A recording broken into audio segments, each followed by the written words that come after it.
Hello everyone, welcome back to our video updates. Today we'll talk about medical bills because people are asking how to prioritize the medical bills compared to all the other bills that they have, especially because of all that's going on this year. For medical bills, what you will have to look at is what is the urgency and also whether the hospital or the medical facility that you owe the money to is a nonprofit. And you can also look at whether the other bills that you have are truly more urgent at the moment. Of course, people wonder whether there's a risk that they might be turned away for medical services in the future as well. So I'm going to cover really quickly what I think from a professional standpoint, but this is for educational purposes. I do collection defense work, so I do defend people when they're sued for debt. And I have seen medical facilities suing people, but we'll talk about that towards the end. So as far as I'm concerned, the medical bills should not be your number one priority for various reasons. The first reason is that because there's an agreement out there with the credit reporting agencies that they will not report any medical debt that's not at least 180 days old. So you have that 6-month buffer before it would hit your credit report regardless. So my suggestion is to look out to about 4 to 5 months and see what you can work out in that time frame. Of course, I'm never for people not paying their bills. I believe that if you accepted a service, you should certainly pay for it. If you promise to pay for something, then you should definitely keep your word. So this video in no way is suggesting that people try to avoid paying their debts. We're essentially doing the video to help people that would like to know how soon they have to worry about medical bills.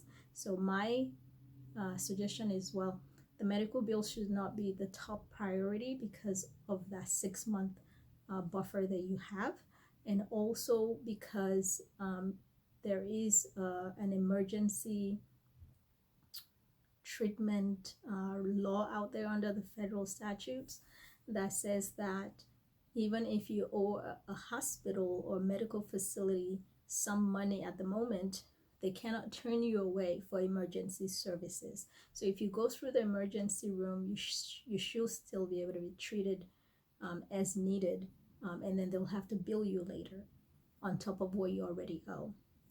The other thing to keep in mind is that even if you owe one facility or one hospital, you can always go to another hospital if you choose to, or if you need to, and that other hospital is not going to turn you away just because you owe another facility, right? So we have to look at the risk of deferring payment, as I would say, and there is very little risk there.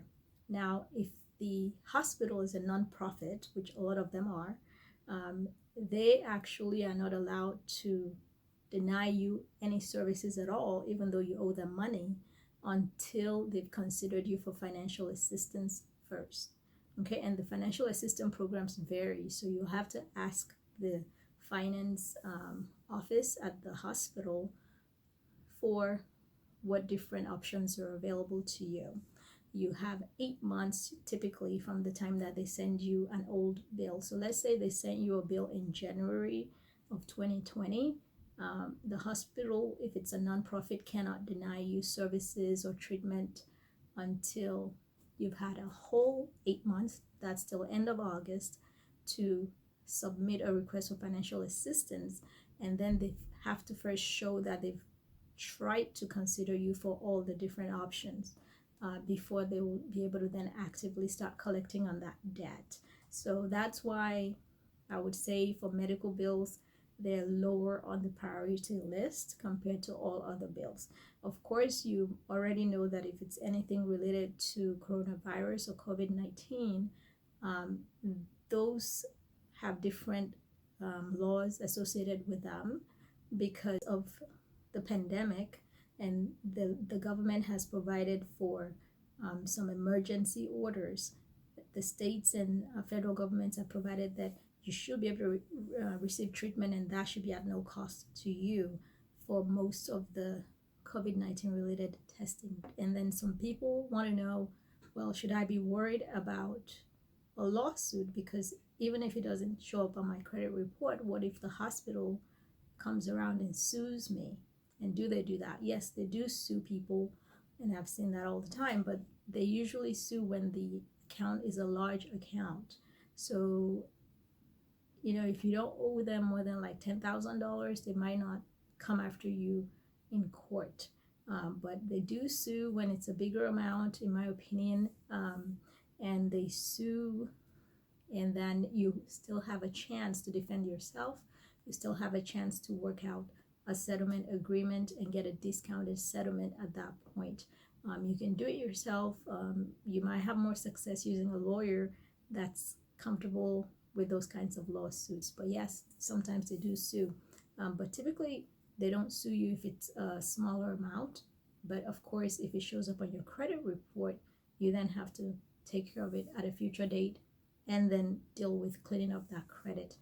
I would say that most creditors out there, the finance companies and financial institutions, they don't necessarily count medical bills against you too much. If you're trying to buy a house and trying to get approved for a mortgage, for instance, they will allow you to go ahead and take care of it at that point. Then the underwriting can go ahead and approve you for that loan. They can have you, fix things up at the moment. So that's my quick overview on the medical bills. Those are the things you need to keep in mind. No reporting for 6 months typically. You have a chance to ask for financial assistance if it's a nonprofit hospital. Even if it's not a nonprofit hospital, you can ask them what can they work out with you. So try to take care of those bills, but always prioritize the shelter first. Definitely food and anything that's already an old judgment, especially if it's going to affect whatever you need to do right at the moment. And you also want to prioritize anything that's criminal related, of course, because they have some fines and citations and things that you have to take care of. That's my quick overview on the medical bills. Those are the things you need to keep in mind